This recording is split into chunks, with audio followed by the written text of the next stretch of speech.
And if you don't stand up against it, and I know we all think it's going to be them and not us. Who is them? How many of you were dealt from the top of the deck? Anybody come over in the Mayflower? I've always been them. Most of us really are.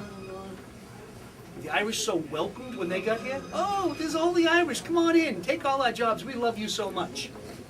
The Italians, oh, come on. Let's go. We love you all. It's always been this way, folks. Not new. If you don't stand up for the thing that makes America beautiful, our ability and our freedoms to say what we want, and think what we want, you stood up for nothing. So for me, it's about philosophy. It's about a commitment to that philosophy, and it's about the courage to lead when that philosophy is challenged. Now that doesn't mean anybody here is going to agree with me on every issue. You're not. I say it all the time, it's true. I've been married for 35 years, I married my high school sweetheart. My wife doesn't agree with me on everything. Why should you? It's okay to disagree. But you have to respect people you disagree with. And you have to understand, okay, let's fight about it. Maybe tomorrow there's something else we'll agree on. I think you have to have the courage of the convictions that we all have. And I think I offer that. I've been in public life now a long time. You can figure out in 30 seconds, if you want to go on the internet, where I stand on every major issue that's of importance to you. If you don't believe me, go to a website called votesmart.org. Not mine, it's independent, but in Congress they rate you on everything. Every group in the country rates you. I have a 0 from the NRA, and I have 100 from the Human Rights Committee. And I have everything in between on all the different groups. You name the group, go find it.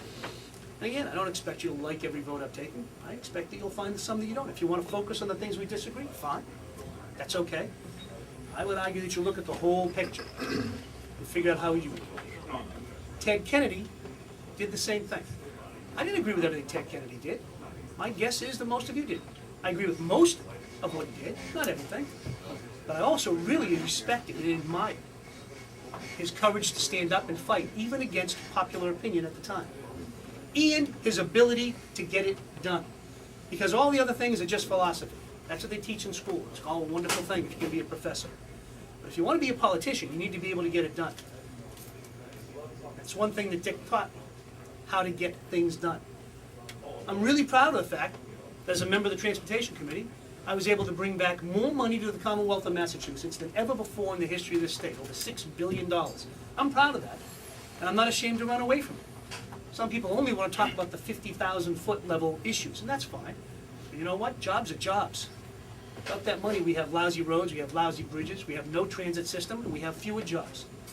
I'm proud of what I've done on research grants, bringing back money for the Commonwealth of Massachusetts. I'm proud of what I've done for universities, for students, and on and on and on. Yeah, it's money. If you really think that it's not about that in some degree, you're only looking at half the picture. It is about issues and civil liberties and human rights and war and peace, but it's also about bringing it home. Ted Kennedy offered that, and I think in this race I offer the best combination of those things based on what I've done, not just on what I've said. If that's the measure, I'll be fine. If that's the measure, I hope that's the measure that you share. I ask you, check it out. Check me out, check out the other candidates. I'm not asking you to vote for me blind because I'm friends with Dick. Actually, I would, but I know you're not going to do that. I'm asking you to check it out. And if you do, I'm comfortable with your decision.